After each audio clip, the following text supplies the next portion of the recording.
Hi, everybody. Welcome back to another episode of PodQuest. Today, we have a special guest, YouTuber and the #1 fan of Legends of Loch Lamora, Merphy Napier.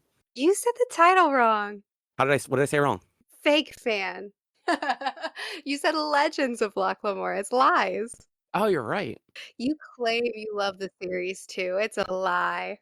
I mean, like, that's what the book's about. His legends? Yeah. One would argue it's about his lies too.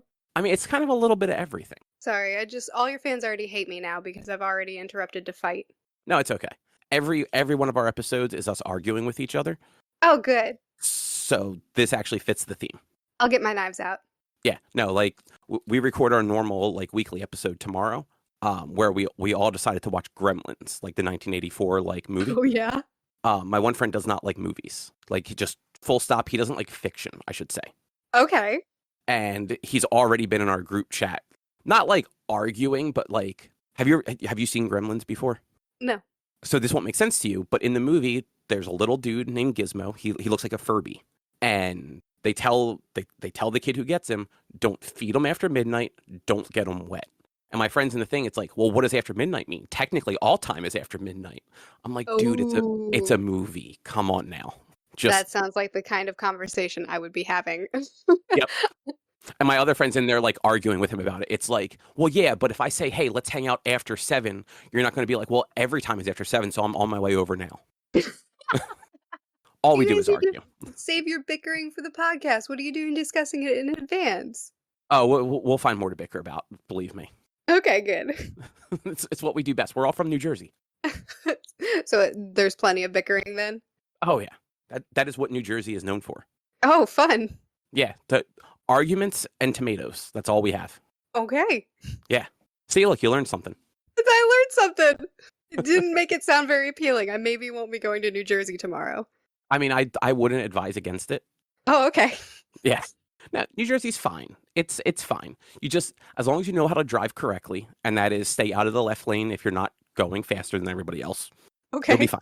Well, we have trees here. That's about all. I have trees. But are your trees as pretty as mine? I mean, in some parts of it, like, we have the Pine Barrens. Oh, okay. Maybe I'll visit the pines, just not the people. The Pine Barrens is actually probably the place that, like, you guys would end up if you were in New Jersey. Probably true. We would find the nature. It's woods. It's got the legend about the Jersey Devil. Like, you would just gravitate to it. Yeah, I'm super into it already. Yeah. Wait, have you never heard about the Jersey Devil before? No. Oh, you should look this up. It's an old, like wives' tale, like, myth about, like, the common one is the 13th child of this family from, like, the 1700s that was born, like deformed in, like, a demonic way. So he's got, like, cloven hooves and stuff like that, and gets, like, left in the woods, and he still, like, haunts the Pine Barrens to this day or something. Okay, yeah, looking it up. Yeah, no, there's a bunch of different takes on it, but yeah, it's like one of those really popular lore things from this general area. I think we've managed to derail really quickly. I know, I'm super good at derailing. It's what I do best. I mean, look at your Discord. I derail that all the time. I derail that all the time. We're a good team that way. Between the two of us, we make sure nothing is ever on topic. Oh, yeah. Look, where's the fun in things being off topic? Lynn would be so bored. She would. She wouldn't have a job if it weren't for you and me. That makes it sound like you pay her. Oh, she wouldn't have a hobby if it weren't for you and me. That's better. But yeah, so for anyone who's not familiar with Merphy, she talks about books and stuff on YouTube, like 5 times a week, right? 4 times a week? 5, yeah. 5? Too much. How did you actually get started with, like, the videos? So I stumbled on the book world of YouTube because I was reading a book and a scene happened that I found confusing, and so I was Googling information on it, and I stumbled on a video review. It was one of the 3, like, first booktubers, like the people that kind of popularized booktube. Then I found the other 2 because they were all friends and just watched them for a long time and thought that they were booktube. And then over time realized that it's a whole community of people. And then it was just kind of a foregone conclusion. It was like, if reading can be social, I'm there. I mean, it seems to have worked out. It has. I have loved it. I feel like that's, like, the general thing with like that's like with booktube in general too, is like like you find like one person, and then like that person will mention another person, and then all of a sudden like there's 24 different people talking about different books in your subscriptions. It's almost like if you give a nerd permission to be a nerd publicly, then like all the other nerds are like, "Wait, what? We can have a community?" Yeah, yeah, exactly. I don't know how you popped up in my YouTube algorithm, but like one of your more viral videos, one of the Harry Harry Potter Potter or ones or something, something. Yeah. like popped up. It might have even been like a Stormlight video because I had just finished reading Mistborn, Okay. and I'm just like, people talk about books on here now, and I know, right? like it was like you and Daniel and a couple other people. I'm just like, what is going on with my algorithm all of a sudden? Apparently, I like books now. Well, I mean, yeah, like I actually said it on your server the other day. I Like, saw that. yeah, last year I read 15 books. This year I've read 101 so Yeah, far. you're a wild man. It's not that hard to read. No, but you like you outread me though. Like you're always going, this is my job, and you somehow do it better than me. Yeah, wait, how many books have you read this year? Do you know? No, I don't keep track, but I'm sure it's less than you. Because I you read everything that I read and then some. Doesn't Lynn keep track of it for you? Yeah. Okay, so like at the end of the year, you do have like a I've read this many books sort of thing going. No, because she mixes the books and the manga. So I would have to go Oh, through and sort them, unless I just counted them together, which I don't, because to me, one volume of manga isn't equivalent to one novel. yeah, yeah, I agree with that. I have a spreadsheet and they're separate on there. Yeah. Yeah. I mean, it wouldn't be hard for me to go through and see how many books I've read. I just don't care enough to spend those 5 minutes. Yeah, I liked seeing the other stats, so it was just easy enough to just have like the number too. Like I want to see how many pages I read and like what the average number of days it takes me to like finish something is. Hmm. But Yeah, I that don't- makes sense. yeah, I don't know. Like it was one. So I also didn't know that I liked fantasy until 2022. So But you read Mistborn. so that's when I read Mistborn. Was Mistborn? Wait, was Mistborn your introduction to fantasy? Like adult fantasy, yeah. Like when I Me was too, younger, I Bob. We're twins. see. Look, we were all talking about that with our family dynamics. I know, right? Yeah. Before we started recording, turns out we have basically identical families. Yeah. But yeah, like I read like Harry Potter and like Aragon and stuff like that in Yeah. like middle school and high school. Same. Hunger Games? Okay, yeah, yeah, I did read Hunger Games, but that's more. I didn't really think of that as fantasy. Oh, I've already forgotten what we were talking about. Continue. I was just naming books now that I read when I was a kid. But yeah, yeah, like Hunger Games, I definitely read. But yeah, so it was a lot of like I read a lot of the similar books that my dad and my uncle had read when I was growing up. So like thrillers and stuff like that. Sure, sure. But yeah, it wasn't until like picking up Mistborn in like mid to late 2022 and like reading that through like I guess the summer. Actually, no, I must have started that early 2022 because I finished that by like April, and then I went right into Stormlight. Oh my goodness, that's quite the venture as a new Yeah, fantasy fan. yeah, and then like in the middle of Mistborn, that's when Sanderson did his Kickstarter. So I'm like, I like this 1.5 books I read. I'm gonna give this guy a bunch of money for these boxes with books unseen. Why That not? completely makes sense, Cobb. I feel that's not true though. You weren't just getting into fantasy when the Kickstarter was announced, were you? Yeah, I didn't join your Patreon until August of last year. Really? It feels like you've been there longer than that. No, yeah, I didn't actually even like I wasn't active on it until like January of this year. How is your presence so large that you've superimposed yourself in my memory years ago? I don't know. I say a lot. Like, I'm, That must be it. but like also because I didn't read much fantasy, like I do, like generally whatever you have in like that just chaos of channels of that is your TBR, I just read them because I why know. not? Because why not? Well, that has definitely gotten you a lot of fantasy books under your belt. It has. Like at this point, I've read more than I think I've read more this year than the last decade. Wow. That's really impressive. Yeah, because I think I was averaging like 10 to 15 books a year. Like, So, are you typically the type to get a hobby and then just make it take up all your time? I mean, not necessarily. Like a lot of the reading is like audiobooks.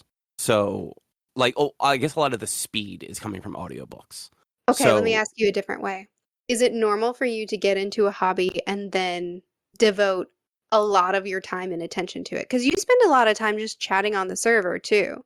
Yeah, yeah, probably. Like if I like something, I definitely like dive into it for like a while. Yeah. Yeah, yeah.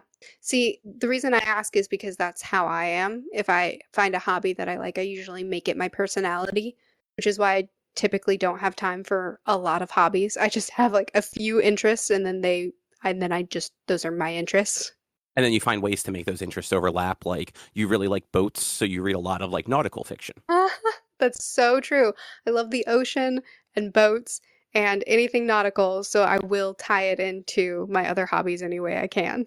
But like you don't really, it's funny, like you read a lot of like both nonfiction that is like nautical themed and like fiction, but you don't talk about it in your videos as much. I guess like do those just not do as much like traction?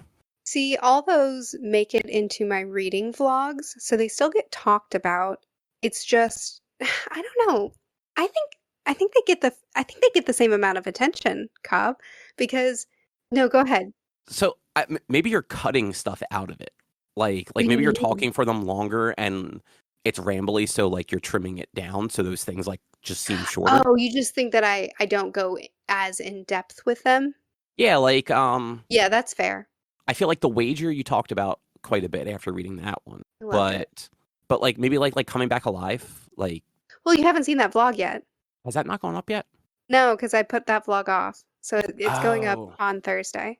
I feel like you finished it so long ago. I just assumed it was in a video, and It was you like just glanced over it, and I it was forgot like about a it. week and a half ago. That's not how time works. It was like a month ago. You finished it at like the beginning of December. You finished it like a month ago, but it took me a long time to get through that first half, and then I blew through the second half. That first half was actually rough. Yeah, Yeah, you have to have a lot of faith in the process. yeah. Like it ended up being a good book by the end, but like the first part was very much like here's a bunch of backstory that like only kind of matters, Yeah, and then it's like oh and here's what was on the back of the book that we told you this thing was about. right, right, right. And it's a lot of like disconnected stories, and you're just like, okay, how can this all be relevant at the same time? Yeah, and like I get it. Like if it was written very much like a fiction book. Yeah, I could see that. Did you feel like it paid off? I mean, you know my thoughts, but did you feel like it paid off? Yes and no. Like I liked it, but I felt like I think because it was written in such a way where it felt like a like fiction. It didn't read like a Yeah, nonfiction. That I agree with that. it wasn't a letdown because like I'm glad like as many people survived as they did, but it almost felt like, oh, this was just anticlimactic at the end. But it's like, oh Mm. no, wait, it was nonfiction. Like there shouldn't have been a big climax. Like You thought it felt anticlimactic? Explain yourself. so I guess anticlimactic wasn't the right word, but I like No, it didn't wrap up well, I guess is the thing. Like it just kind of like explain yourself. so they rescued the guys that they could, and I thought that part was incredible. Amazing.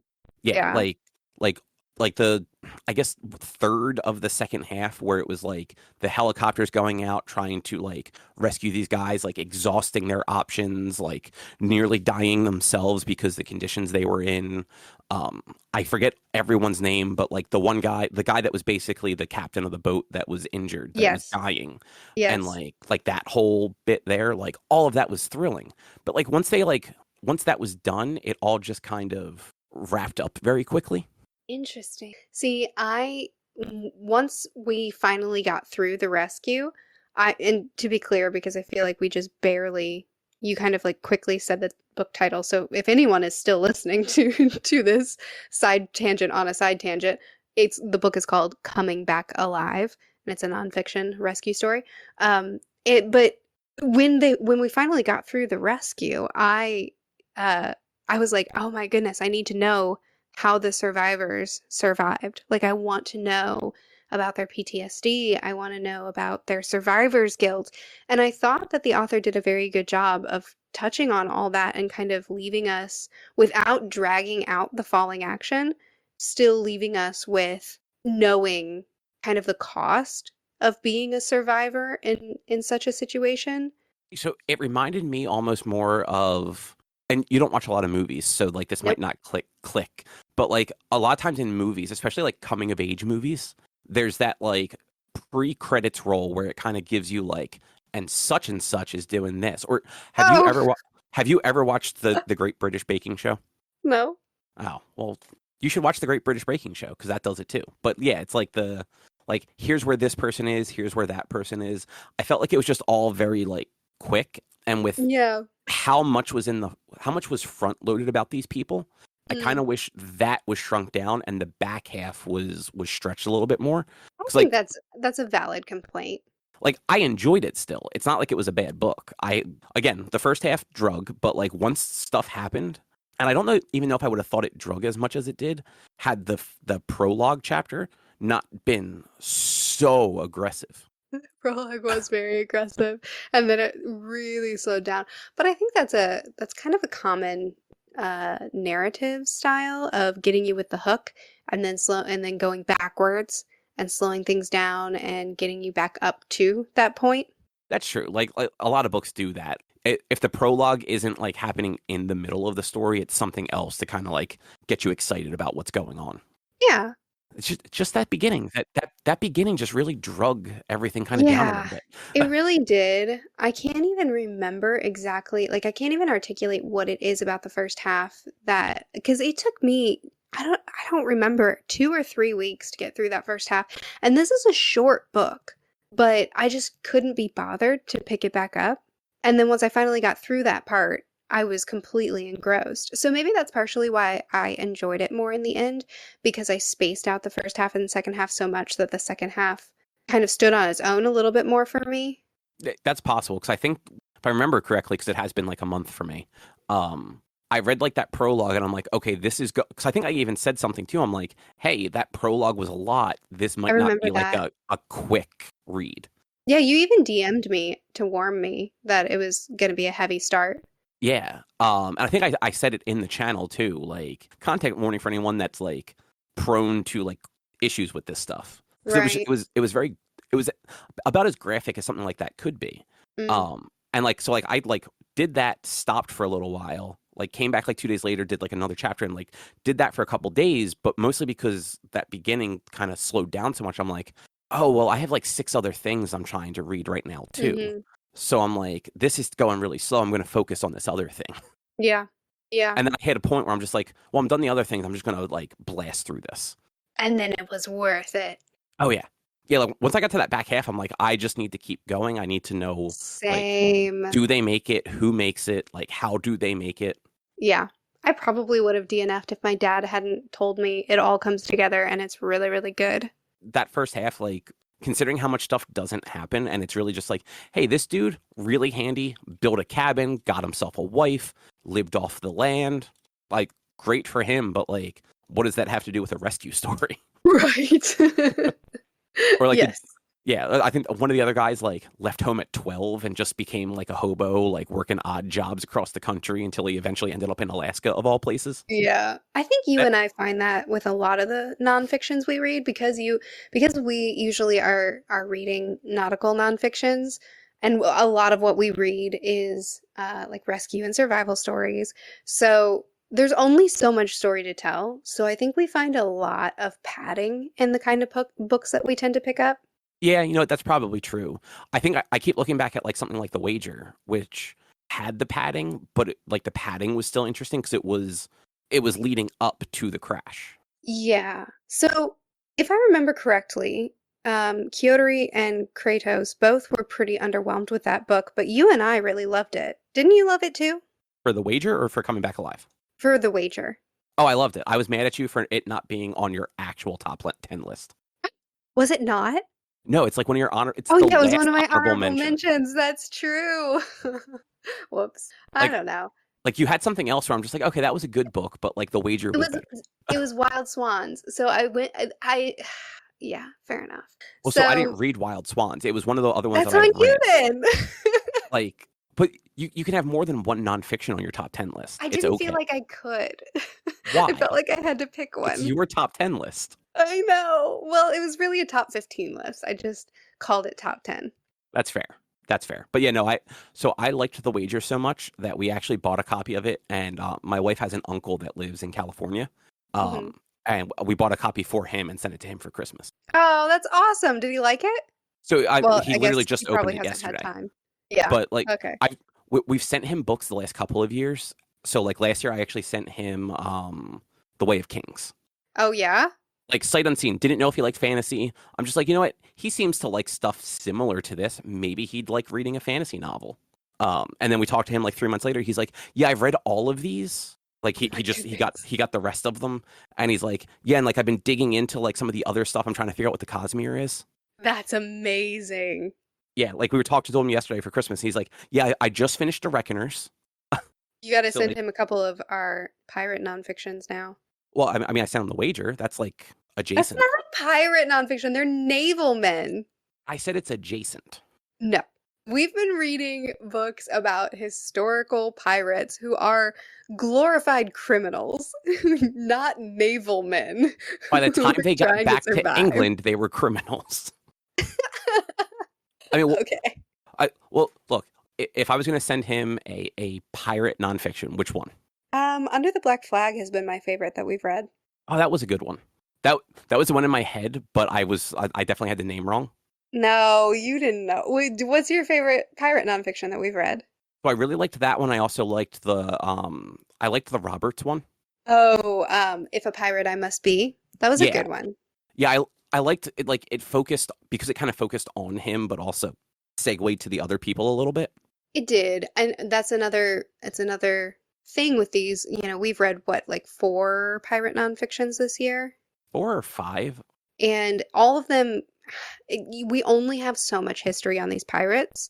And then we eep into speculation. And even that we only have so much of. So to dedicate an entire book to a single pirate, like you're gonna have to go into other stuff. It can't just be about one man. Yeah, I mean, absolutely. The one I was thinking of though was Republic of Pirates, but Under the Black Flag was the better one. Yeah, I agree. I think Republic of Pirates and Under the Black Flag did the same thing, but Under the Black Flag did it a little bit better. And then I did not like what's the really historic one? Yeah, A History of Pirates. Yeah, a General History of Pirates. That's the pirate book though. If you're gonna read a pirate nonfiction, then like that's the one that a lot of other books end up referencing. Well, I mean, and the Roberts book, like there were quotes from it Referenced it constantly, tons. Hmm. and it's like, but we know that most of this is not accepted as true. So I don't know like, if that's true though. I've heard you say that a couple times. I know that there's a lot that that people speculate. I don't know how true this is, and there's a few things that we can concretely say this author pulled from these news articles and those were embellished. But I think generally it's considered to be as reliable of a source as we can have. okay, so I think around the time that we were doing like Under the Black Flag and stuff, I think I had looked into general history because, Well, maybe you know more than me then. but like I may have not been looking at like reliable sources, let's say. Well, I haven't looked into any sources. So Okay, so I then maybe I do know more. Who knows? do you know the YouTube channel History Biopics, I want to say? Hold No, on. I'm really bad at YouTube. I watch so little YouTube. I basically watch like you, Daniel, a couple Pokemon YouTubers, and like and like a handful of other things. I'm not going to be able to find him quickly. Pirates. So just to be clear, Biographics is the channel that I was talking about. He has over 2 million subscribers and he makes a lot of pirate videos and he references general history of pirates a lot. So I've just assumed it was credible. But now let's Okay. go back. If you watch so little YouTube, what are you doing so involved in my community? I like books. Yeah, that's fair. I like books too. If you look, like I don't comment on your videos all that often. Well, and Um, if you do, I don't know it's you. and like when I do, it's usually something snarky, and then you respond very like, That happened one time. and you've just never responded since then. I don't know. Here's the problem. I go through when I post a video, I go through the most upvoted comments until I've done a lot of it and I'm ready to move on. So I don't always notice if it's someone that I should recognize. Which to 100% like makes sense. Like you did the channel split, but like I think Yeah. your manga channel that used to just be your main channel, you've got like close to 500,000 subscribers, right? I don't think I'm close to 500. I think I'm over 4, but I don't think I'm I don't think I'm that far over 4. All right, if we're rounding though, over 4 is closer to 5 than like 200. What are these what are these boundaries you're setting? I think I'm closer to 4 than I am to 5. Why 2? Why throw Well, 2 in there? well, like if when you're rounding, anything above 3 you round to 5, anything below 3 you round to 1, right? Whose So, rules are these? I don't know, math. Math's rules? Here, let's see. Let's see. How many does it say? So you have 438,000. Which is closer to 4 than 5. It is, but like in the grand scheme of things, you're closer to 5 than like a lot of other people are. You can't just make up the rules. And if we look at, so if you add that with your books channel, you're actually at like 390s or 490 something. That, that's not that's not how you equate subscribers. It's not math. You don't add them together. But if we did, you're closer to 500,000. I don't, I, I, I don't know how to do this conversation. You have the point was like you have a lot of subscribers, so like keeping track of comments and like responding to them is like its own full-time job. That's how we spiraled here. Yeah. Right. It's very easy to spiral. Well, especially when your conversation partner is just making up rules as you go. Look, that's how math works. You make it up as you go and you hope for the best. Math has specific rules. I've heard it both ways. That is a lie. There is a reason I didn't continue with a degree in computer science. It's because there's too much math. And you kept making up the rules. Yeah. If I can't figure it out, if I just make it up, like, what are they going to say? Like, no, you're wrong? Yes, actually, that is what they would say. Yeah. But yeah, I couldn't imagine like having to like go through and actually like respond to how many comments you get. Because like I've seen, like I've opened a video and been like, there are hundreds of comments on this. It's been up for an hour. Yeah. So I mean, I enjoy it. I love reading through comments. It's just you can only do so much of it. You seem to actually get a lot of like you don't have a lot of trolls. Yeah, you're right. I have a really great community. Like it's kind of staggering to like, because I will like when I watch stuff on YouTube, like I will scroll through the comments and like so many channels where the person doing the video seems super cool. Just the worst people in the world commenting on it. Yeah.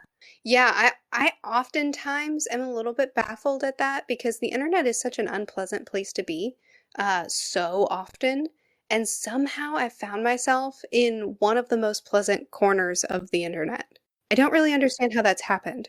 I guess that is like a lot of booktube stuff that like you don't see a lot of negative on a lot of those channels. It depends on like there are booktube channels that kind of lean into negative content or like drama content. And I don't know what their comment sections are like, but I imagine it's probably a different vibe. But like even my manga channel, you would think would be a little bit more hectic, but like it's really awesome there too. Except when you tell people you don't want to read Berserk.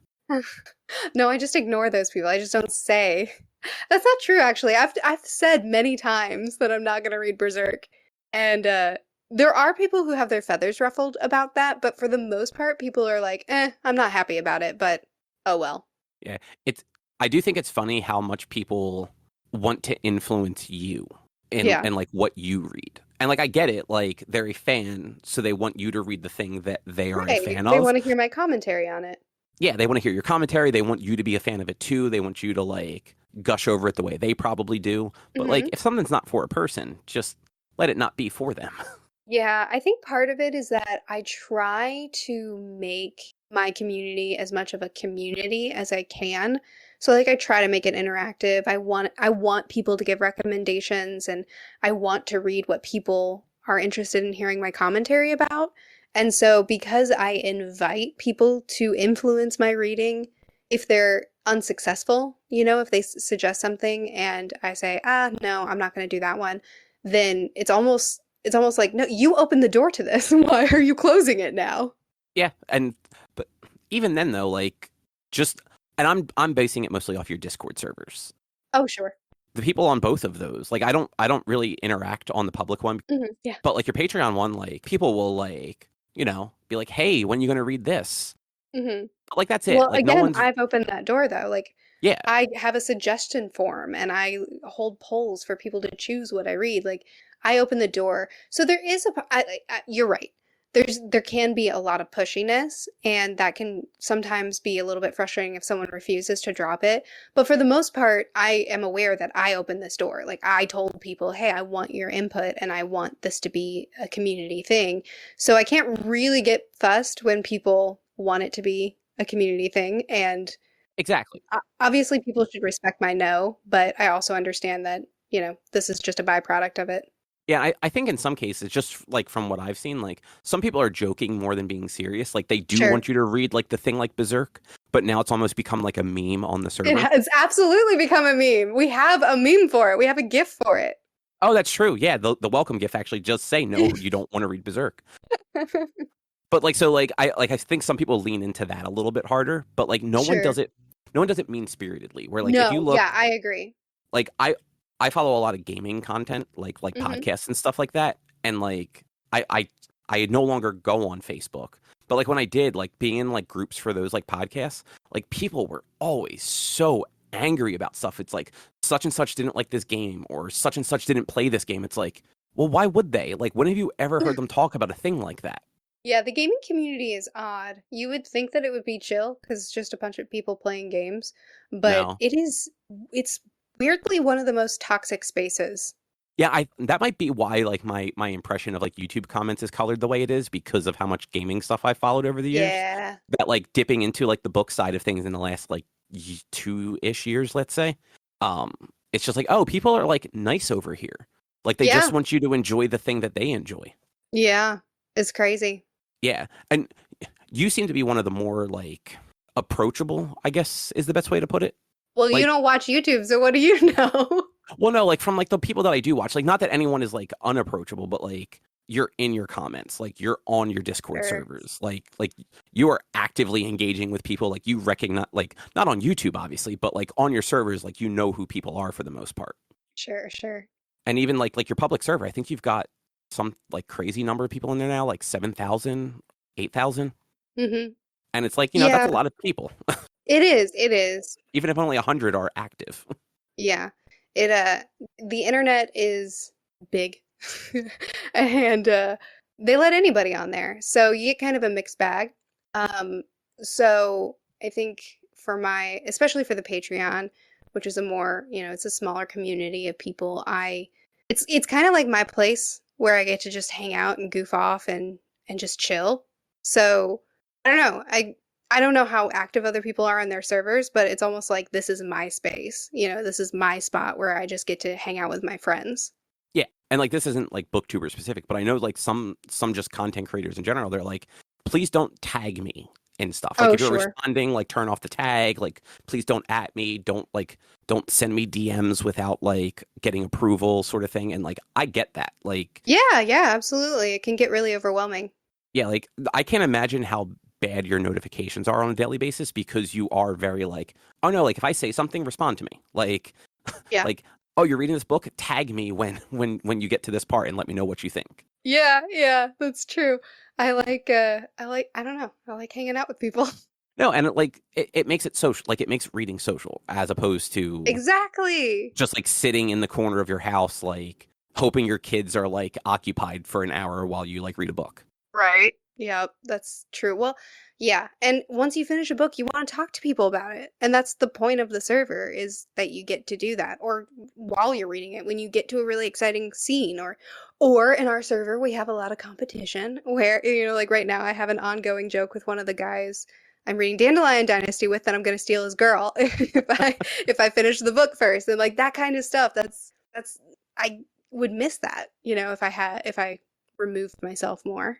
I think that's part of what makes it fun because it being your server, like people definitely get more. They're more active when you're involved in a lot Yeah. of cases. Yeah, yeah. There are times where like other channels will get like a lot of traction on something that you have nothing to do with. But like Mhm. if you hop in and you're talking about Dandelion Dynasty, like everyone hops in to comment also. Yeah, yeah, yeah, sure. Or like when like right now you're reading Naruto, you brave soul. Um and like that channel, like anytime like you read a volume, you do your write up, it's It2 hours of pops people off. discussing it after you've like vanished into the ether, and you're like, all right, I got what I needed out of this. I'm gonna let you all argue amongst yourselves now. I do tend to disappear when the arguments break out. No, yeah, I'm really grateful. I'm extremely grateful that there are so many people that actually want to have those conversations with me. That I know that if there's a book that I'm discussing, that people, and you're one of them, Cobb, that you always show up if it's a series that you've read or a book that you're reading with me. You know, you always pop up and you're ready to have that discussion. And I'm super grateful for that because that's the point of me creating this Discord is to be able to have these conversations. So yeah, I'm super grateful that the conversations flow. Yeah, I think that is part of how I ended up reading so many more books this year. Is I wasn't just reading them by myself. Right. I wasn't reading before bed and like, all right, well, I'll read a chapter or two and then I'll go to sleep. It was like, oh no, I have to be ahead of this person because they're going to finish and then they're going to have a wall of black text. Yeah, and you want to read the wall. Honestly, there is a lot of competition. Like you did the bingo in the second half of the year, Hmm. and I took that as a personal challenge and You did, you lunatic. blacked it out twice because why not?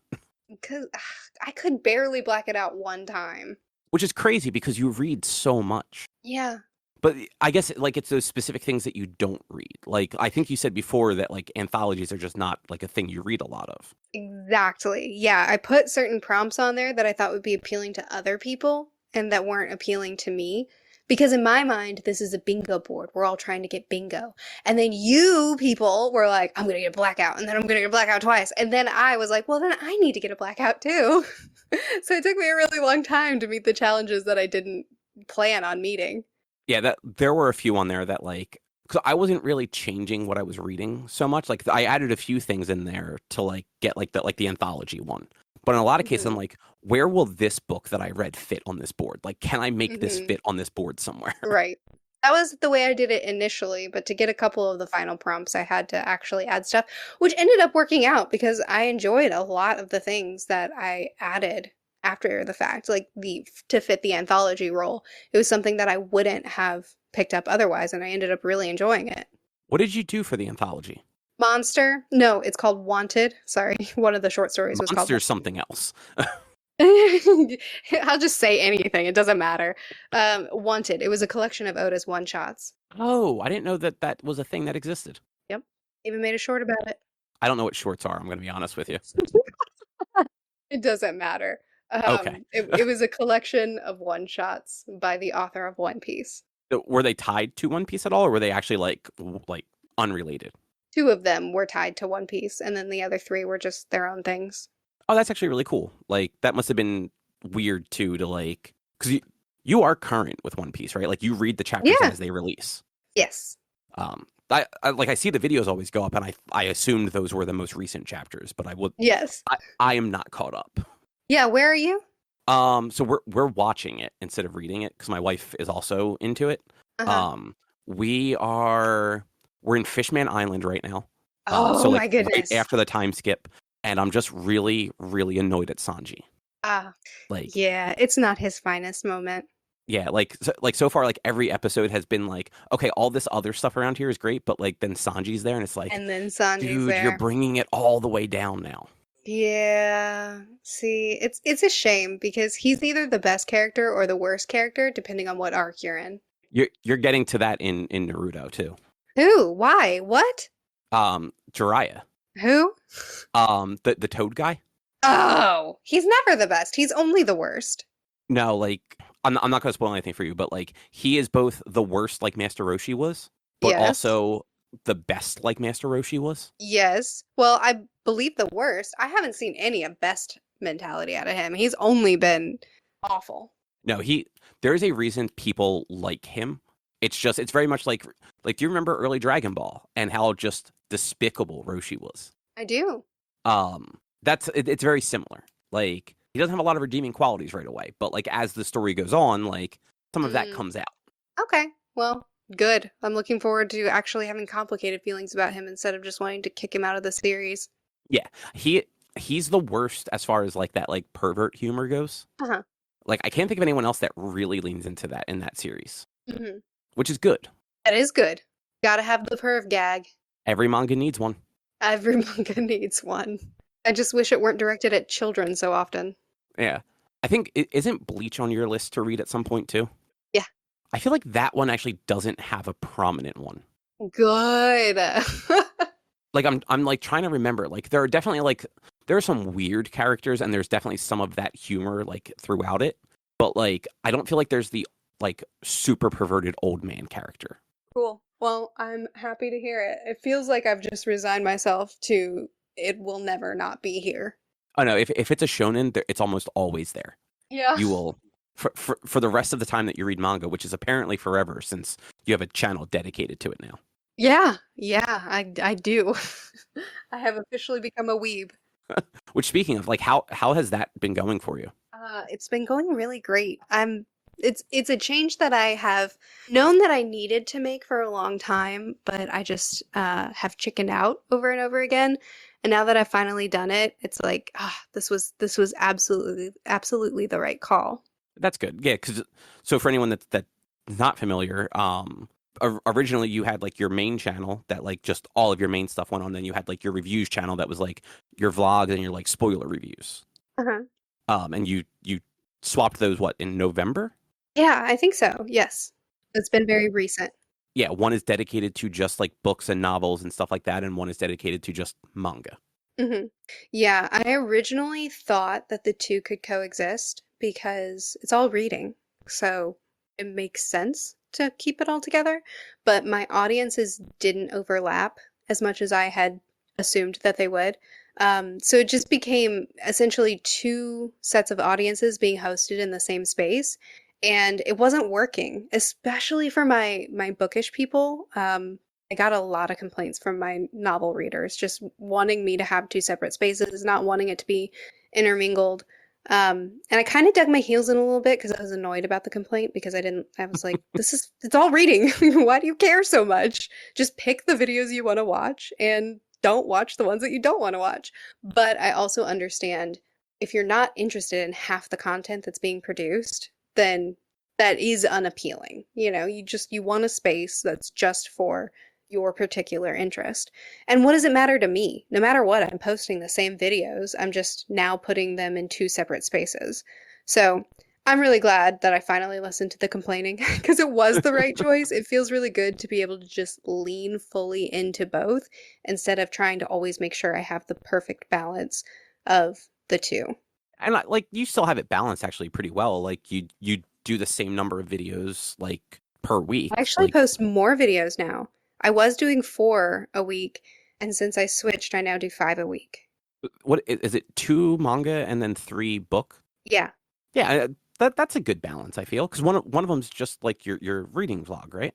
Yes, yes. So, yeah, previously it was the review channel had once a week a spoiler review and once a week a vlog, and that was all. And then the other channel had one manga video a week and one book video a week. So now all the books are in one space. I still put 3 book videos up a week, but now I do one more manga video a week on top of that so that the manga channel has 2 videos a week going on. That's a lot of work. You do a lot of work. Dude, it is a lot of work. It's a lot of time.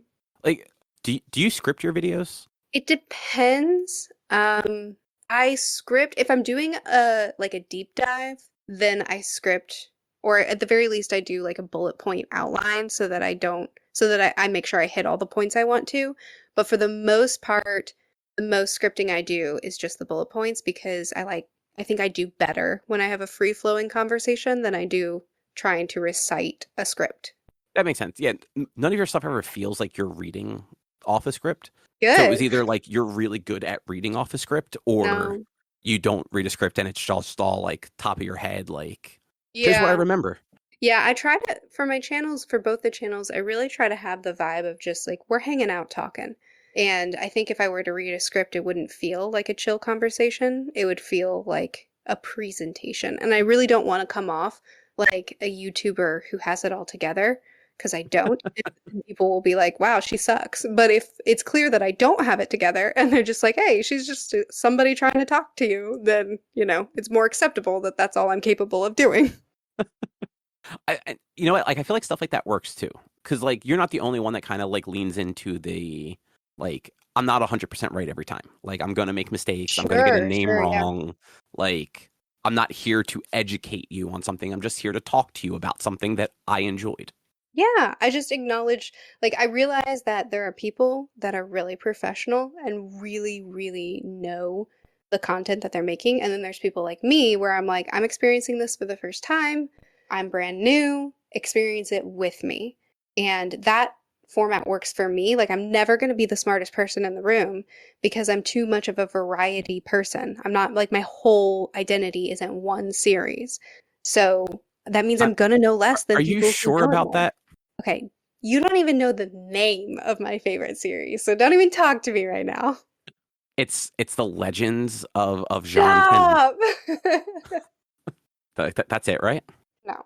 Hey, look, The at least I know their Lies of names. Locke Lamora is a series that I do tend to talk about a lot, you're right. And One Piece. I was gonna say, and One Piece. And One Piece, that is a little bit of my personality. But like, you've leaned into it, so Yeah, that's true. because at least one video every week is a One Piece video, right? Yes. Yeah, those are the ones I usually don't watch because I can't because I'm not caught up on Because you're One still on Piece. Fishman Island. Yeah, but I like I'll see them pop up in my feed, and I'm just like, oh, I didn't know those characters like were a thing. I'm like, Yeah. I'll get there eventually. Yep, you will. And then you'll cry with the rest of us. Because I think I saw, was it after the If a Pirate I Must Be, you Mhm. did a video comparing him to Kuma, right? Yes, that's right. And I remember too when we did that buddy read, one of the guys in the buddy read, he is caught up in One Piece too, and we were both like geeking out about the One Piece connections. And we were like, okay, we gotta, Wait, that they're connected? yeah, right, right. We were like, we gotta tag these spoilers exactly right, because we need to make sure we're not gonna spoil Cobb. And like I didn't mind like finding that stuff out, like finding out that that was sort of the real world equivalent. Because like you see that a lot in One Piece. Like obviously there's like Blackbeard, like he's Blackbeard, like Yeah, he's obviously a correlation with Blackbeard. yeah, and like there's Kid and like so many others that I'm not thinking Mhm. of right now. Yes. You've met the worst generation, right? Yeah. Yeah, so you know Anne Bonny, Oh, right, right, there's right. Jewelry Bonny, and Eustace Kid. Water D. Law Who is is he supposed to be? so Napoleon had two major fights that he's usually known for: the Waterloo, the battle at Waterloo, and shucks, I'm forgetting. What's the other one? Do you know off the top of your head? Me? No. You? Who else is in this room? I didn't know if Corey was still there. No, no, he's not here. I didn't know if he was just like sitting there like listening to you like saying random things about things you've read. Well, even if even if he was here, he would not be paying attention right now. That's fair. That's fair. It's like she's talking about One Piece. I don't need any more of that. Yes, he edits my videos. He's done with One Piece. Oh, does he actually edit all of them? Yep. Oh, I didn't know that. Yep. I don't think I could do 5 videos a week if I edited them myself. That's you know what that makes sense because yeah, recording them probably takes more time than anyone thinks it does. Yes. The filming and the editing, it can be time consuming. Well, and the planning. I don't know. I just Googled his the 5 battles that he lost, and I can't remember what else his name is based off of. But he's based off of somebody. Well, he's named after after some of the Napoleonic battles. That is still interesting, and I would have never put that together unless like somebody told me. Here I am. I am somebody. There you go. Have you thought about doing videos like comparing like One Piece pirates to like their real world counterparts? They'd probably Wow, what an idea. right. Should I pay you for that idea? If you want to Venmo me, I'm not. I have one coming up for Jewelry Bonnie as well, for Anne Bonnie. So I guess she gets more prominent later on. Well, yeah, I mean, all of Okay. the worst generation get more. Okay. They're built up for a reason. So they weren't built up that much where I was at. Like Law was the only one that really got any screen time. Okay, but they all got like this big introduction, where it's like, okay, here's the worst generation, and it's like they're gonna. I don't know. I felt like it was clear that they were something. But I will say the anime is paced not great. So Sure, sure, sure. like I feel like that was spread out a little bit and I never really got like the oh these guys are going to be like big deals. Like Okay, fair enough. I feel like, and I don't mind, like that's such a minor thing. Like, don't feel like you're spoiling it. Yeah. Um, I feel like Law I knew just because you see him places. Like, if you go to an anime convention, he is one of the three hats you see from One Piece. It's like My his moody hat, boy. yeah, it's his hat, Luffy's hat, obviously, and then either Chopper or Ace. I have a Lost sweatshirt. Like just him being grumpy. No, it's his heart pirates symbols and like Oh, his okay. tattoos up and down the Well, arms and stuff. well, you also have that Vegeta shirt, right? I do have a Vegeta shirt, yes. So you now you need a Sasuke shirt. Oh, no, he's not my favorite anymore. Oh wait, who's your favorite now? Is it Gara? Guy with the eyeliner. Gara, the sand guy. Gara, he's my favorite at the moment. Oh, he's so good. I love Gara. I love Gara, right? Him and Lee. Lee is just Rock Lee the is goofiest best. amazing. Yes, I Like, agree. Now, I'm only on volume 13 though of Naruto, so oh no, I'm I'm sure basing it there's off of where you're at too. right. Okay, yes. Yes, it was so Sasuke was my like initial, okay, you're interesting. And then he quickly got dethroned by Rock Lee, who then quickly got dethroned by Gara. But like Lee is just such like, I don't know, he's just like the happy, goofy best friend. He's so sweet. I just didn't expect to love him so much when I first met him. Yeah, 'cause like he pops up looking goofy. He completely Yeah. embarrasses Sasuke in front of his friends. Yeah. Well, and he's another middle school crush. Like, oh good, you just randomly are in love with Sa Sa Sakura. what? Sakura? Sakura? Yeah, yeah. You're just randomly in love with Sakura. Great. Another one of these. But then it was the squirrel when he had that scene with the squirrel that I do it. And then he has the fight and he takes off the leg weights. Yes! Right? Have you watched Very that yet? Goku-esque. What's that? Have you watched that scene at all yet? Like, has anyone sent that scene to you? I'm only on I just finished episode 5 of the anime, so I'm way behind where I am in the manga. Oh, so I didn't realize you were actually watching it also. Just, yeah, little by little. So I'll have to find a clip of that and I'll send it to you later. You've read it already, so you know what's coming. That scene where like Lee is up on the thing and Guy gives him the thumbs up and he takes the leg weights off hits so much better in the anime because Nice. you see the actual like you see these weights hit the ground and the explosion they make and it's like what are you doing? Looks like Yeah. when Goku does it, it's like, oh, this is like 100 pounds. When Lee did it, like they're insinuating it's like tons.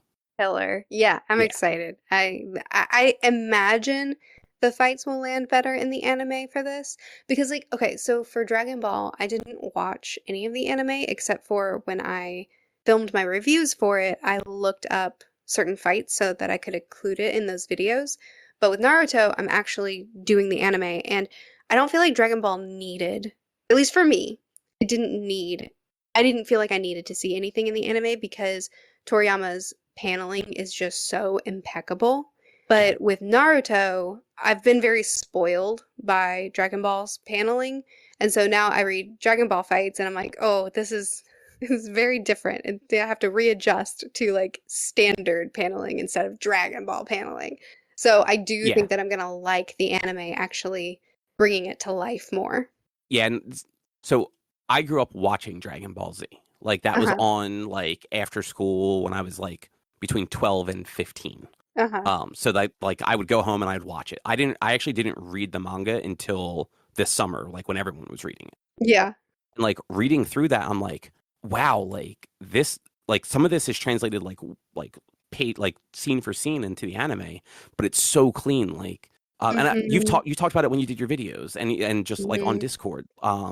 In that early tournament stuff where like the one where Goku hits somebody 3 times and like he says it and like if you look at the panel there are 3 distinct lines for his arm. Right, you can see it before it gets explained because it's so clear. And every move is so clean and clear of what's going on. It's just brilliant.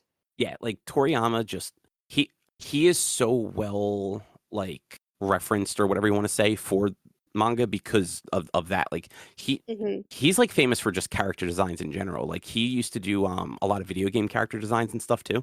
Oh really? Yeah, like there's a game series Dragon Quest that I know he did some for that. He did stuff for Chrono Trigger and some stuff that came out like in the early mid 2000s too. Uh-huh.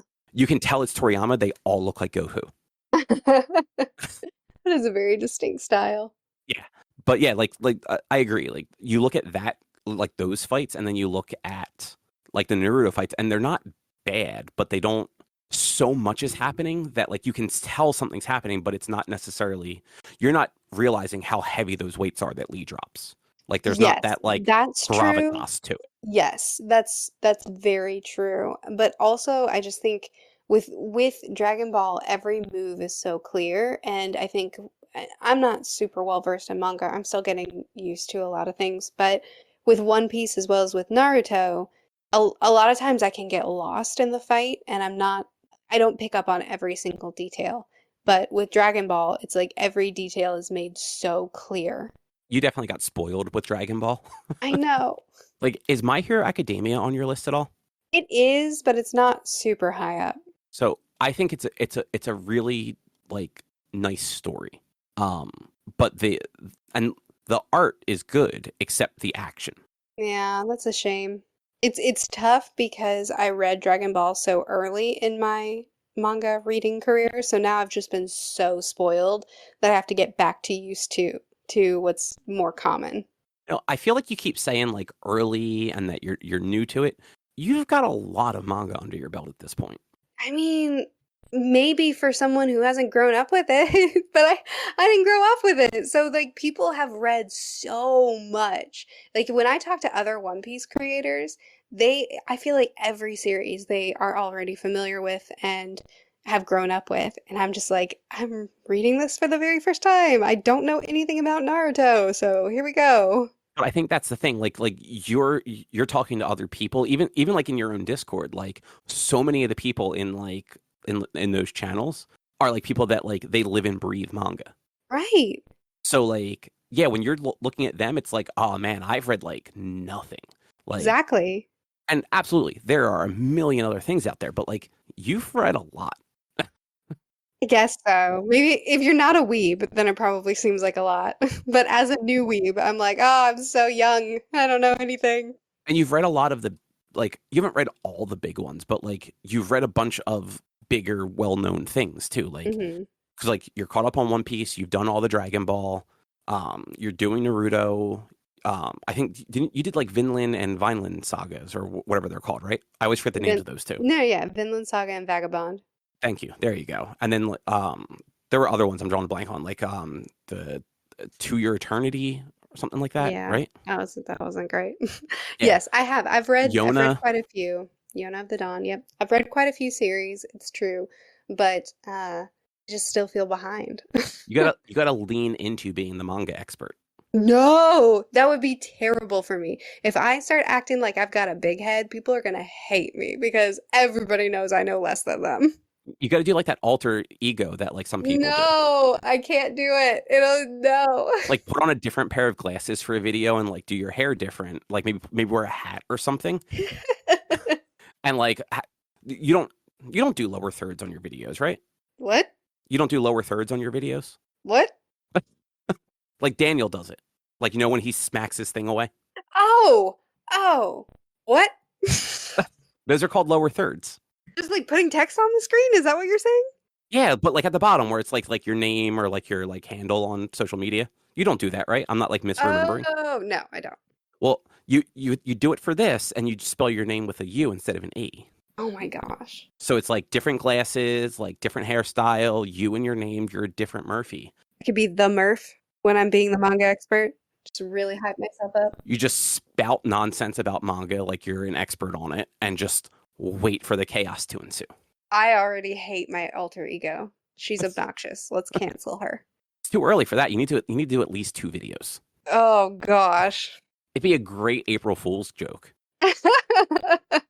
Just turn into an egotistical manga nerd. Yeah.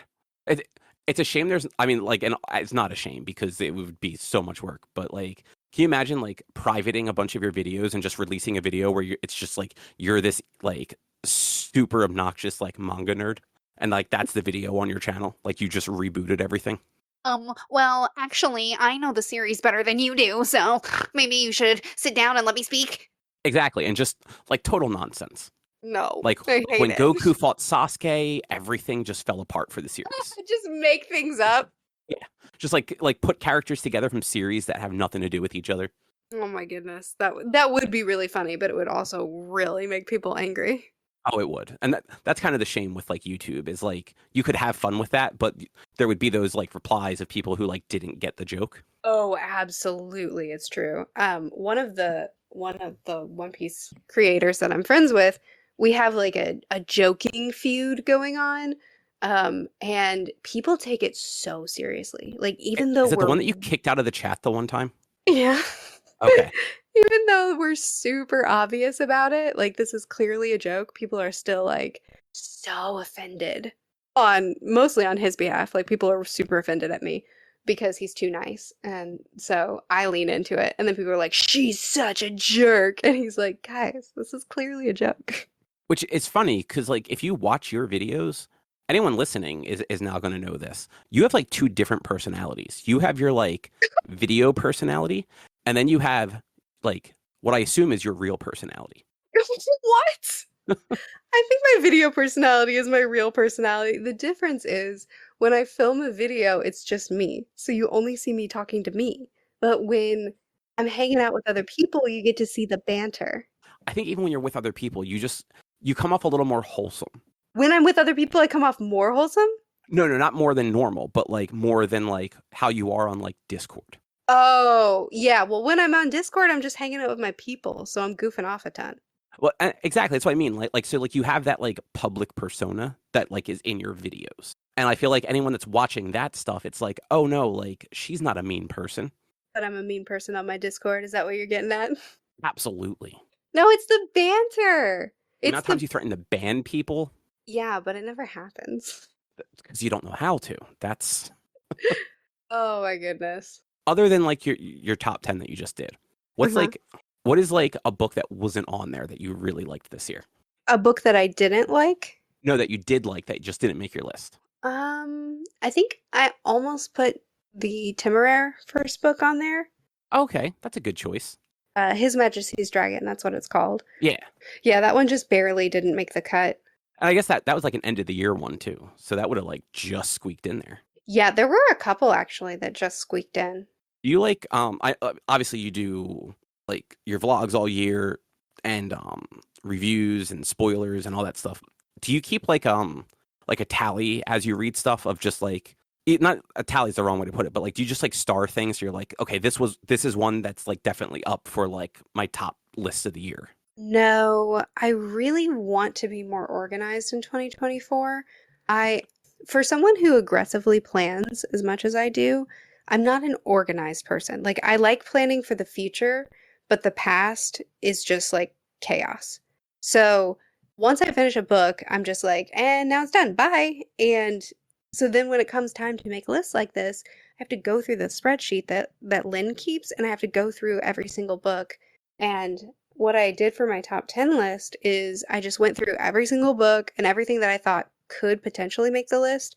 I just put on a Google Doc and then had to whittle it down, which is why it ended up being 15. But in 2024, it'd be really cool if I actually helped myself out and did it more like that, but it probably won't Maybe just happen. put a post-it note on the book when you finish it of like, I really liked this one. I should remember this for the end of the year. Right, except the problem is in 2024, I'm trying to purchase fewer books and I want to No, use the library more. no, there was a discussion about that earlier. We recommended you buy more books. I know you did. That's not helpful for my wallet. It's a business expense. I mean, technically that's true, but it seems silly to me that the library is right there and half the books I read I could get for free and I purchase them. That's dumb. See, I actually thought you got more from the library. No, I really don't. Like a lot of times, like I see you say like I went to the library and I have these 3 books or whatever. I don't know if a lot of times is correct. Like occasionally I come home with a library book. Maybe when I notice it, it seems to be the library. Maybe. That could be it. Because you don't do a lot of ebooks, right? See, that's what I'm trying to lean into more now. You're right. I don't do a lot of ebooks, but I'm trying to do more ebooks because my library has a huge ebook catalog, and I just don't choose, even though I have a Kindle Paperwhite, I don't choose ebooks because I would rather physically be reading. So I just purchase everything, which is dumb. That's a waste of my money. So I'm trying to do more ebooks through the library. It unfortunately is a waste of money. Yes, it is. Because then how are you going to buy like the really cool set of books when you see that if all your money has gone to the other books? No, I'm trying to buy less books. But okay. So my bookshelves are full. Now, nonfictions I'm going to continue to buy because my nonfiction bookshelf is a little bit sparse. But fiction book, that shelf is so beyond full. I have stacks of books on the floor. I don't Is that need the one more that's books. like in your video backgrounds? Yeah. Yeah, like you can see like the top of that is like stacked with things in your video. Yes. I don't even have outward facing books anymore. Everything is inward facing. Like the spines only are showing, and there's books stacked on top of the shelves, and there's books stacked next to the shelves. Now, I don't need to buy more books. Have you considered just buying more shelves? I only have so much space in my house. That's the thing, is those shelves that you see, those aren't even all my shelves. I have a whole nother bookcase, and I still have books stacked on the floor. That's a lot. That is a lot. It's obscene. No, do you only keep the stuff that like you like especially like, and then like? Yes, Cobb. Yes, the library. I literally fill my trunk full of books and give them to the library a couple times a year because anything I don't like, I don't keep. Why do I have so many books? You like a lot of books. Yes, I do. I need to buy less. Yeah, because you don't really talk negative about stuff all that often. Not anymore. I used to talk about everything that I read, to include going on full-on rants for the things that I really don't like. I just don't find it satisfying. I feel I bum people out. I mean, like, some people revel in the chaos of it, but I have stopped. I now don't. If I don't like something, I just let it die. My Discord is pretty much, y'all are the only ones that see me kind of rant. But even then, like I have the Discord open. Obviously, like that's how we're doing this. There are 2 books in the list of channels that you DNF'd this month. Mm-hmm. You didn't really rant about either of them, though. Like you're That's just like, so this untrue. Go into the channel for To Ride on Hell's Chasm. See, I wasn't going to name names. You're just. I called that book torture. Okay, yes. Like you did not enjoy it, but like it didn't go on long, and I guess part of that is because no one else read it, so you didn't have anybody else like egging you on. I didn't roast it. Is that what you mean? Yeah, like go look at like some of the stuff Lynn says. Right. Like she knows how to rant. She does. Or slag. She knows how to rant. I never see Slag rant about things. I don't believe it. You know what? That's because when she rants, she usually DMs people and she goes off. Oh, what a jerk. I know. How rude of her to keep her rants away from other people. Or Frosty. Did you see Frosty's rant last night in the Naruto or 2 nights ago in the Naruto channel? I don't think so. He lost his mind. It was so funny. He's been reading Naruto and he's been hating it. I think he's watching it, which is a different. Yes, he's doing both. He's only watched a couple episodes. I didn't know he was actually reading the manga now because like. Yeah, he is. And he's in the same place as I am. And he was mad at me because my rant wasn't good enough for a part that he hated. And he went off. It was so funny. I did miss that. I will have to try and get the search on the Discord app to work later and find that. My problem is I no matter what it is, if I don't like it, someone else likes it. So I can express why I don't like something, but I don't feel like I have permission. That's the wrong verbiage. I don't feel like it would be kind for me to just lose it over a series because it will be a bummer to someone. So generally, I will express my distaste and then I will move on. But I have had times where I'll express, okay, I didn't like this, and then I'll like call a friend. Like I did that with The Promised Neverland. I didn't like the ending of that. And then I just expressed it calmly in the channel, and then I called a friend and yelled at him for like 30 minutes. That's yeah, and you know what, that does make sense. Like being a public figure, like you don't necessarily want to be out there like just crapping all over other people's stuff. Right. Because I don't want to alienate fans. Me though, I don't care. Sure you don't, but But Like, have you seen some of the stuff I say about books that like you in particular love? yes, I have. But I don't care if you hate my favorites. But people get attached to their stuff, and because the server is built around me, if I am crapping all over something that somebody loves, it just doesn't feel nice. Oh yeah, no, like I completely understand that. You made a joke about it before, about being an influencer, but like in a way you are. Like you influence what people read. Sure. If somebody it like if that to I already forgot what the book was called, To Ride Hell's Chasm, something like that. Yeah. If that was like a suggestion, like it wasn't, I don't think, from anyone on the server. Like No, if it that was like wasn't. if that was a suggestion and like it got it and you're just like, "Oh, this is Right. horrendous." Like that Exactly. And most of what I read is people's suggestions.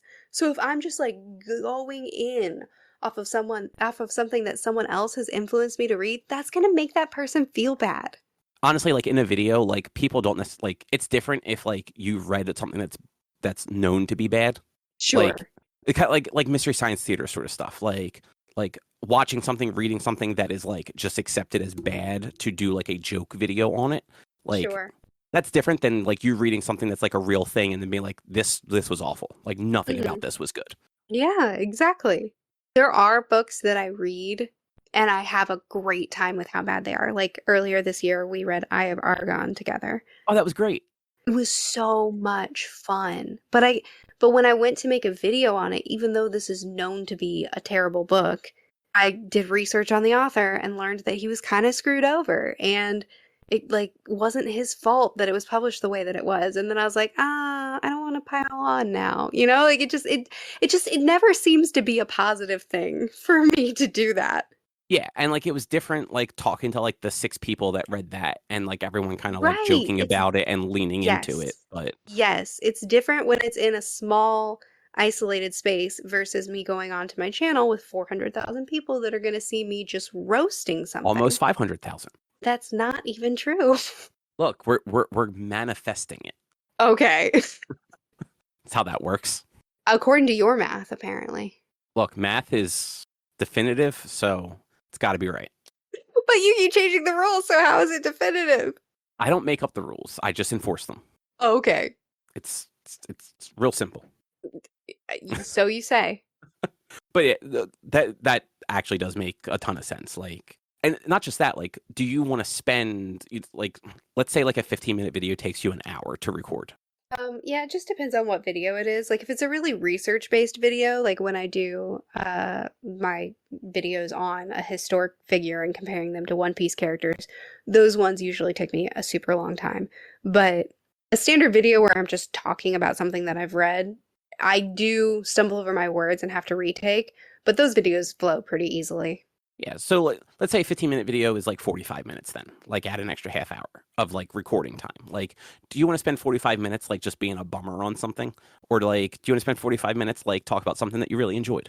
Yes. And yeah, that's a great way of saying it. And people do enjoy, like everybody loves a good roast, but I just find that I enjoy more talking about the things that I love. Yeah, most of the time, like that comes through in the videos. Like even stuff that like during like Dragon Ball, you could tell that you were having a great time reading it when you would talk about it in your vlogs. But then like you'd hit those parts that you didn't like the Roshi stuff and things like Mhm. that. You would have like a little mini rant about it, but it Yeah. wasn't this series is trash. It's this thing sucks. Yeah. And then you'd go back to be like, but Goku was the best. Right. You have a balance to it. I feel like that balance is hard. Yeah. I've always heard the sandwich method, and that's kind of what I try to subscribe to, where it's like you say something positive, then you give your negative, but then you finish it with a positive again. So if there is something that I need to like this needs to be addressed. This was awful. I need to speak about it. Then I'll talk about something good, then I'll get my little rant in and then I'll be like, "But Goku's cool." And yeah, that makes sense. Like if I don't like something, I'm just like, oh no, like everything was bad. Like full stop. Right. This thing has no redeeming qualities.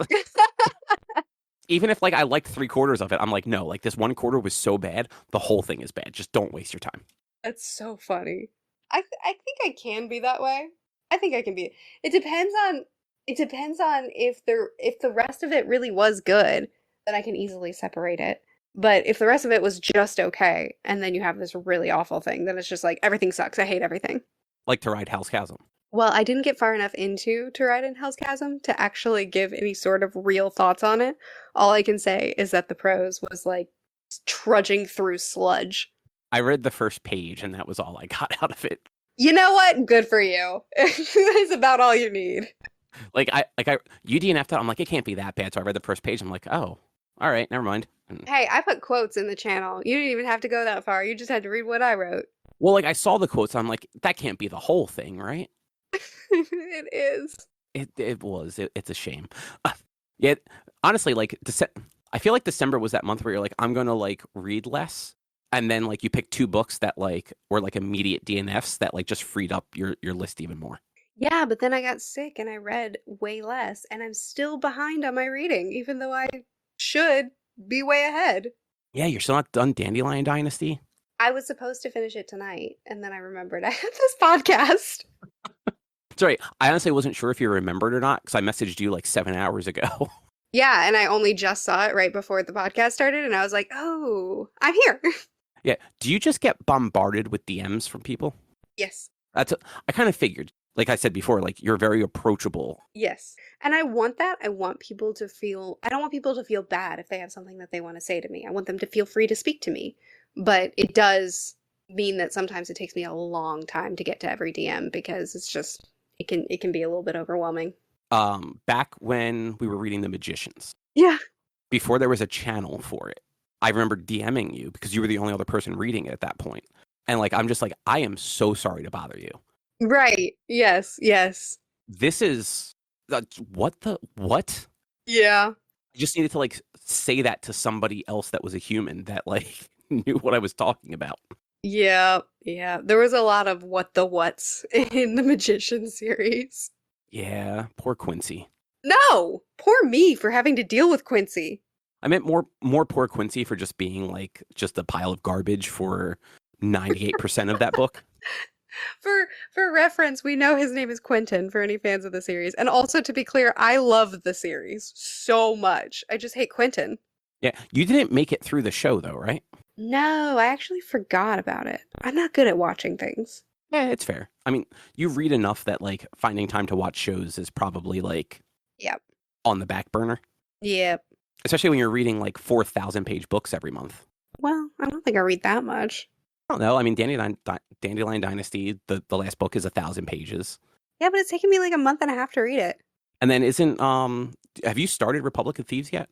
Yes, I'm actually halfway done with it. I just haven't been updating the channel like I should. Wow, and you called me a fake fan. I'm gonna do it. I've got notes. I just haven't typed them up. They're in my brain. But like that's also a long book, even if you have read it before. Yes, that is true. And I didn't account for it when I was planning December. Plus, I added a couple of books that weren't originally in the TBR. Oh, which ones? The fall was a spontaneous ad, which was really short. That was 98 pages though. Okay, but it was still spontaneous. And then there's one that I'm actually not talking about in the server. I just have a group DM because my niece is reading it. Dare you? Shush, you wouldn't like it. It doesn't matter. You wouldn't want to read it. My niece, it's a YA romance, and my niece is reading it, so I'm reading it so that we can talk about it. I don't know. I read Fourth Wing and the sequel, and I absolutely loved those books. Really? Yeah. All right, well, it's called Kisses and Croissants. Get on it. I'm probably not going to. If you're making it through that, you should give Fourth Wing a try. No. No, that's fair. Look, I will still just keep recommending pirate books.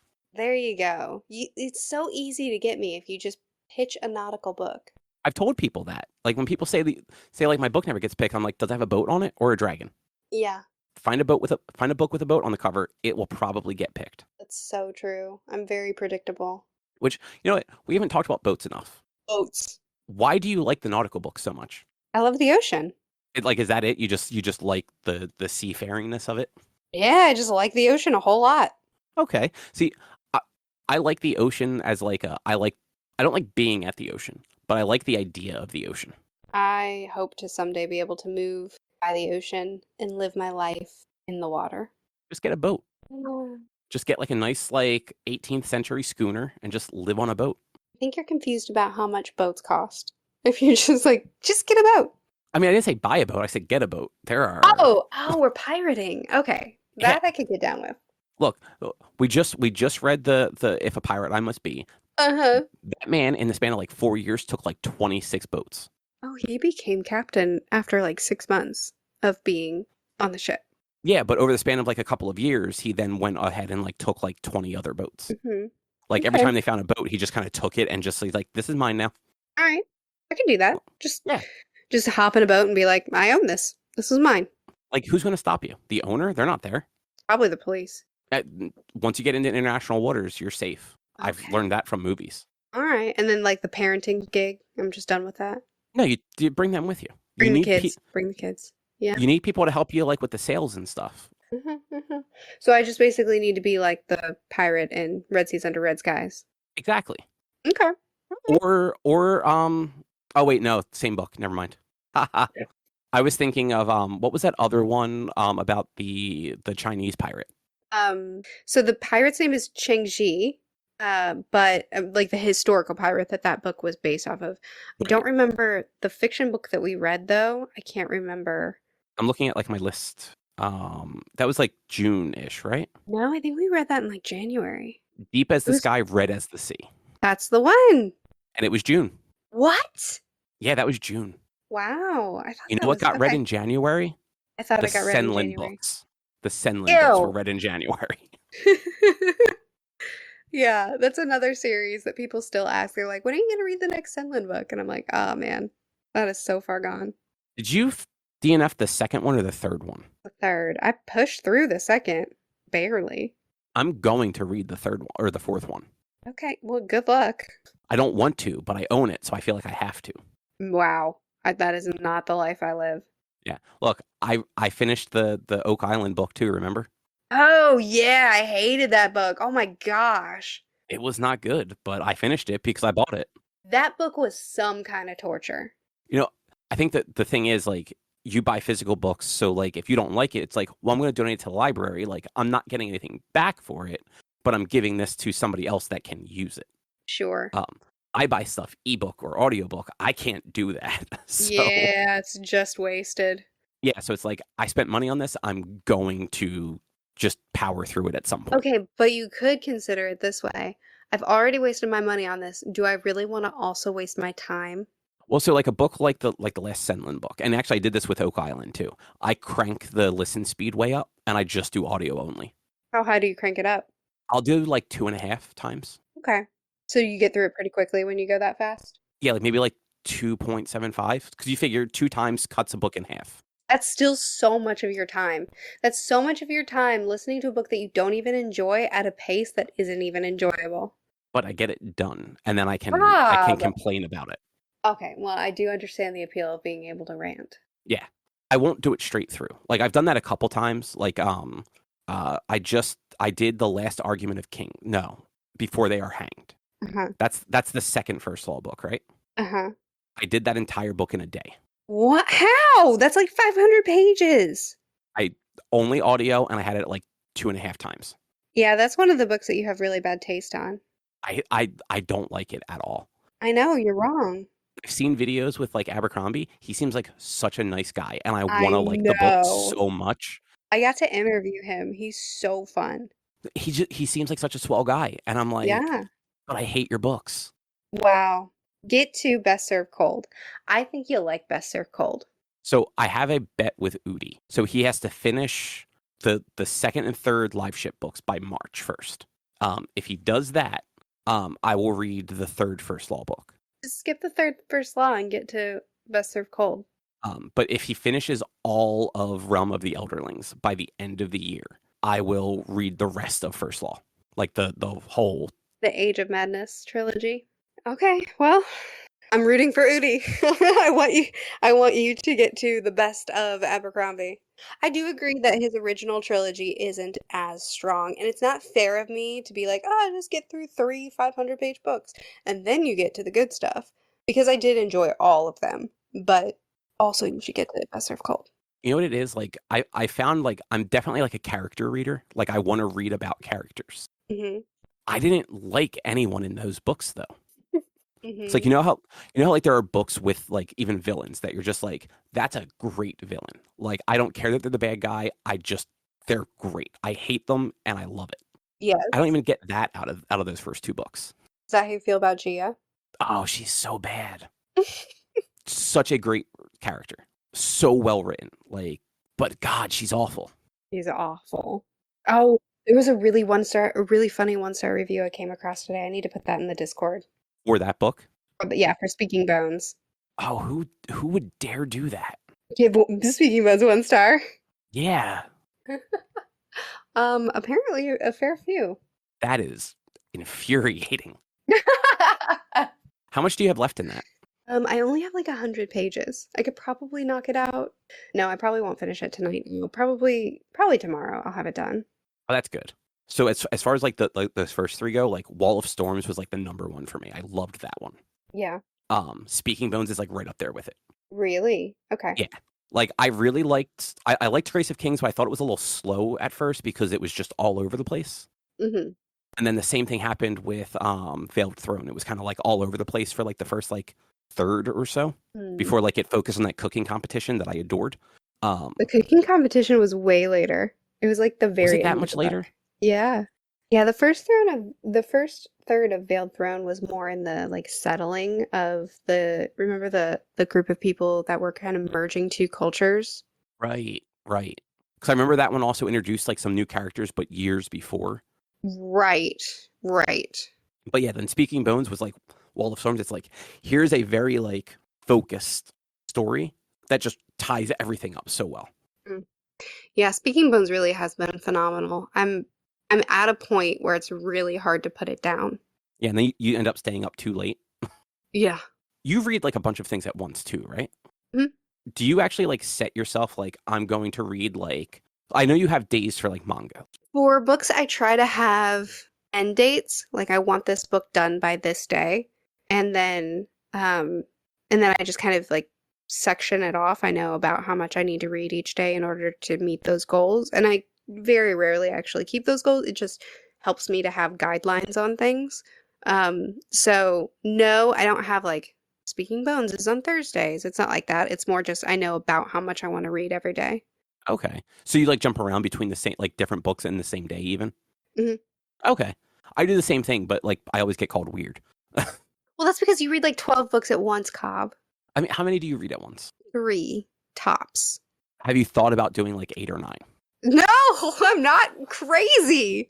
But think about how much more you would read in a year. Right, but if I have weekly reading vlogs, then there has to be some sense of focus. Well, your vlogs would be just utter chaos. Exactly. Exactly. I had vlogs where I was reading like 6 books at once and I never finished one in a vlog. I just bounced around in all of them and I was like, this cannot be enjoyable to watch. So I made myself focus down. I guess, you know what? I don't think I ever really, like in your vlogs, a lot of times you will have like, I started a book, I'm middle of the book, I finished the book. Like Exactly. throughout the course of a vlog, or like if it's a big one, like maybe across 2. Yes, that is exactly the goal because just from a viewer's perspective, I think that can be the only satisfying way to watch it. No, actually, that makes sense because like if I'm not watching every video you post, I might miss a vlog. Exactly. Like, oh well, like what did you think of the end of Speaking Bones? Exactly. You don't get a through line. You don't get to know. And plus, two, if you're not interested in every single book that I'm talking about, then you might not. If one book bleeds into many vlogs, then you might not click on every single one. Or, like, it's just satisfying to see the beginning and the end in one video. Yeah, that makes sense. It's funny because like you say it, and then like I realize like you do it in your video, but like watching your videos, I'm just like, oh yeah, no, like she's just talking about this book. Good. See, I want it to feel natural for you, the reader, but I also want it to feel there's enough strategy behind it that you also feel satisfied at the end. Like if I don't think about that stuff, then you're not going to feel satisfied. Yeah, which makes sense. So for something like will you do a vlog for Speaking Bones, or will that just be like a spoiler review or something? Yeah, Speaking Bones is going to be in this vlog. That's actually why I missed my last vlog, because I read that nonfiction and then I buckled down on Speaking Bones, but I didn't complete it. And it wasn't going to be satisfying, in my eyes anyway, to talk about some offshoot nonfiction that no one's heard of and no one cares about, plus partial thoughts on another book. There's like 6 people that watch your videos that would care. I'm one of them. Okay, so that's true, but I want to create a satisfying video. So I need to also talk about the conclusion to a series in that video, but not just partially, fully. Yeah. And this is just the impression I get from your vlogs. Like you record them like kind of as you go, right? Like you don't like sit down and like just jump around your house to record different segments all at once. No, I do check-ins throughout the week. Okay, that's the impression I've gotten, but like movie magic. Right. I just lie. I just lie all the time. So it's 2 days later. Yeah, you throw on a different shirt, like sit on like your bed or something to do one clip. Like no one's gonna know. Right. So have you been like just like doing like little check-ins for Dandelion Dynasty like for the last like month as you've been reading it, or did you kind of wait till you had like a big chunk to do a check-in? Yeah, I waited until I got about halfway, did a check-in, and now whenever I finish it, I'll do my final check-in. Okay, that's a lot of book to try and remember. It is, but the thing is that it's the conclusion of a series that's about 4,000 pages total. So there's only so much spoiler-free you can say. That's true. Yeah, like you can't really dive into even the characters in a vlog, can you? Like No, because without like spoiling something, because without spoiling book 1, because even by the end of book 1, so much has changed. that is a weird series for that. And I feel like most series are like that. Like by the second, third book, it's like, oh well, I know that character's alive still. Then Yeah. The second and third, especially the third book, Veiled Throne was tricky to talk about spoiler-free, but Speaking Bones is kind of easy because people mostly want to know, was it satisfying? Was it worth it? Is it worth that many pages? And I can easily answer that. I can easily talk about themes and conclusions and like emotions. I don't have to talk about this character arc was satisfying. yeah, and it's nice that it like you're not doing spoilers, so that does kind of like condense what you have to worry about. Mhm. 'Cause you do like the tab thing, don't you? Like in your books, like little colored things. Oh, sometimes, not usually. Thought I've seen you like wave books and videos before that had like tabs. Yeah, I definitely do sometimes. I annotate everything that I read, which is another Okay, so you reason can why. like flip back through stuff like Yes. when you're getting ready to do your video, it's easy to like go back through Yes. and like look for stuff you underlined or something. Yes. Yeah. And that's extremely helpful for me, especially if I'm doing a spoiler review. Just flipping through and seeing all the scenes that I've marked up. It's like, okay, well, I know what I need to talk about. Yeah, because seeing how well you remember names and stuff like that, like how well you remember like plot points when you're talking about them, it's like, well, you must have something going on. Yeah. I wish I was a better note taker, but it's actually just flipping through and seeing what I've underlined. But like I mean, a 1,000-page book, obviously, it's not like a quick thing to do, but like Right. an average like 500-600 page book, like that's not that long. Like Hmm. 15 minutes of flipping, be like, I underlined this a whole bunch and this. Like these are the two Yeah. things I can talk about for 15 minutes. Yeah, and it's helpful because I have to reread everything I've underlined, so then a lot of stuff is more fresh in my mind. And does it help you like remember the stuff that happened around it too? Yeah. I mean, I have an impressively terrible memory, so stuff gets lost, but yes. I've seen that. You see it in real time. Though I don't know that. I feel like with Naruto, you've actually like actively forgotten a name like as you were reading it. Yeah, I'm so bad with names. I mean, the manga names are and fantasy, like manga and fantasy, the two things that like are your The two sort of things like I read. yeah, like your bread and butter for this are like you Yeah. don't get a lot of Sean's and stuff like that. Yeah, well, okay, but Cobb, I'm dyslexic. So names are hard because if it's not like Fred, then the things get jumbled so easily for me, especially if it's not a familiar word. And so usually when I'm reading and I come across a name, my brain just goes like it just mumbles whatever. And I know who you're talking about, but I don't take the time to really try to figure that name out. So when it comes time for me to use a name, I realize this person has never been more than a mumble. I do the same thing with names though. Do you? Yeah, if it's like a name or like especially like in fantasy books where there's like cities and stuff like that just have like just gibberish is their names. Like Yeah. there are too many consonants next to each other, like they don't make sense. I don't try and sound them out or like say them. I'm just like, yeah, that's blah blah blah. Hmm. And when I see those letters together in the book, I'm like, I know that place from 7 chapters ago. Still don't know what you're called though. Yeah, that's pretty much what I do. I don't know. I think it's because you're reading it. Obviously, like dyslexia, like plays into it. Like that is an easier way to like identify stuff. But you're reading it, so like you don't have to know how to pronounce it if you're reading it, right? Exactly. I guess for you, it's a little bit different because you then speak about it in detail. So Mhm. like you want to at least have like a gist of how to say it. But I feel like you've at least leaned into I'm going to say this stuff wrong and it doesn't matter. Like y'all know what I'm saying. We'll get through it.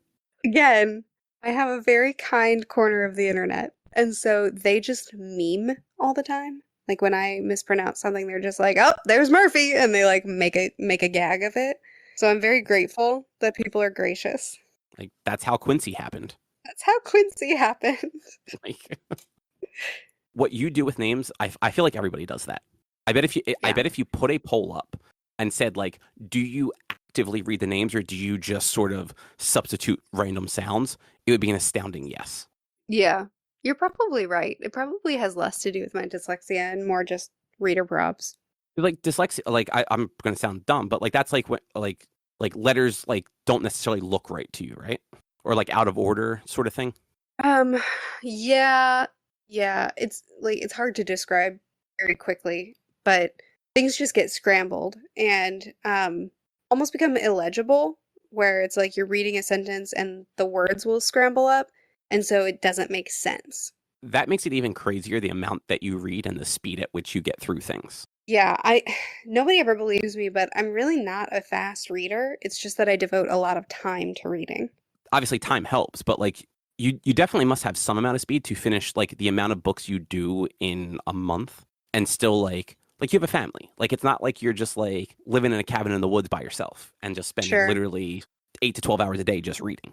I mean, to be fair, my kids are in school, so I read a lot. That's fair. But and you said it earlier too, it's your job. Like Right. no, and you do audio a little bit too, right? Oh yeah, on my bad dyslexia days where I just can't make sense of anything, I rely exclusively on audio because it's the only way I can read on those days. Do you ever do like I know some people do like they'll listen to it while also reading it? I have done that and I have enjoyed it somewhat, but I usually just do one or the other. Yeah, I've tried it a couple times and I can't do it. Like Yeah, I think I could train myself to like it, but I don't think I do like it. and why would you want to train yourself to like something if like you know that there's other ways you like stuff? I know, right? I think the only reason you would do that if you're trying to speed up your reading speed, which I like to enjoy a book, like I like to soak it in. Yeah, exactly. Like I might burn through things quickly out of like a desire to win, but like I take I still take my time enough to like take it in and enjoy it unless I'm not enjoying it. That's when I like crank the speed up and I'm just like I just want to get this done. Yeah, I'm going to put the ebook away. I'm just going to have the audio and I'm just going to race through it. burn through it. Yeah. Cuz why not, right? Why not? I don't know. You could just, DNF. You're not very good at DNFing either. Hey, I DNF'd 2 books this month. Technically, I did too. No, I DNF'd one. I finished that other one. Ah, The Last Final Girl was a book that like I turned the speed up on and I just burned through it because I I didn't don't understand how really. you can. That narrator was so bad. It would be impossible to understand what's happening. So I tried reading the ebook for it and the ebook wasn't any better. Because I thought the same thing. I'm like, well, maybe it's just the narrator. And I'm reading. I'm like, no, this is just not good. But like, I liked the concept because I like horror movies. Yeah. So I'm just like, I'm just gonna turn the speed up and I'm just gonna get through this and see if it was worth my time. Was it? No, Yeah. like it wasn't the worst. Like it was not the worst thing I've read. It was not Before They Are Hanged. Get out of here with that. Abercrombie is a master. Right. My 2 lowest rated books my 3 lowest rated books are the Blade itself, Before They Are Hanged, and The Fellowship of the Ring. So Why are we even talking right now? I don't know. You said yes, you'd do this like a month ago, and then I read those 2 books, and And then I should have canceled on you. That's my probably. mistake. But like I liked like 99% of the other stuff you read this year, so I feel like it balances out. Does it though? I really liked The Legend of Lies of Loch Lamora. You have got to learn the title to my favorite book. No, you want to know what's actually the worst part about this? What? Literally sitting in front of me right now is the book. Maybe you are dyslexic. I could be. Maybe I have really bad reading comprehension. Who knows?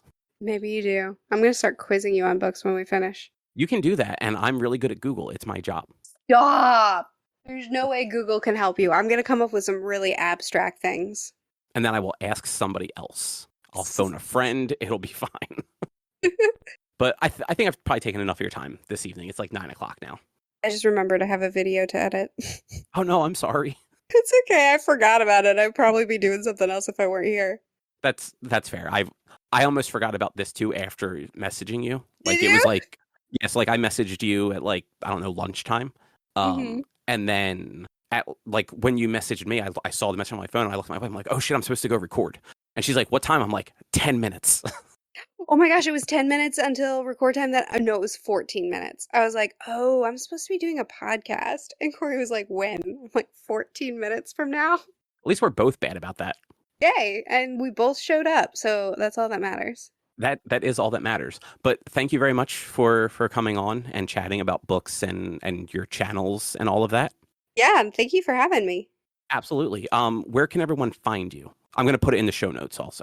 Merphy Napier Manga, if you like manga, or Merphy Napier Books, if you like books, On YouTube, obviously. on YouTube. And do you want to plug your Patreon as well? Oh, maybe try the channels first, see if you actually like me. You need to plug that Patreon more. It's good, very good. I'll plug it for you. If you join the Patreon, you get access to the Discord, and the Discord is a just giant mess of chaotic fun. That is so true. And then you get to experience Mean Murphy, apparently. Yeah, like she threatens you. I got called in capital letters an enabler today, Because you were enabling! and I think a week ago I got called a lunatic or a loon, something like that. No, I called Kerbix a lunatic today. No, but this was like a week ago. Nicely. Like when I'm I got my super nice. second blackout, you called me a lunatic. Oh, yeah, that sounds right. Okay, but if y'all are listening to this podcast, then you know he's a bit of a loon. That's valid. Anyway, if you would like to find more of our content, you can head over to www.one-quest.com. You can also help us out by supporting us at patreon.com/onequest. You can find us on social media. They're all in the show notes. You can send us emails to social@one-quest.com. And yeah, we'll be back again some other time with more stuff to talk about. Bye. We'll be back at some point doing something about something. No, that is literally how, yeah, every time. I'm like, we'll be back next week with something else to talk about. Bye. That's hilarious.